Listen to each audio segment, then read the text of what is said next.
ચોટીલાના Chamunda road પર આવેલ વારેહી અને ગુજરાત ગેસ એજન્સી પર નાયબ કલેક્ટરની ટીમ દ્વારા ઓચિંતી રેડ કરવામાં આવી હતી।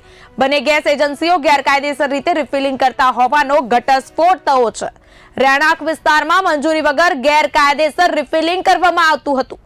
બંને ગોડાઉનમાં કુલ 5 ઇલેક્ટ્રિક મોટરોનો ઉપયોગ કરી આ ગેસ રિફિલિંગ કરવામાં આવતું હોવાની વાત સામે આવી છે।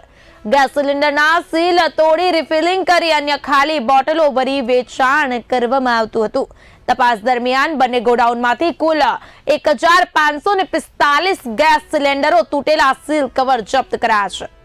સાથે સાથે તપાસ કરવા આવેલ ટીમે બંને ગોડાઉન સીલ કરીને આગળની જે કાર્યવાહી છે શરૂ કરી છે।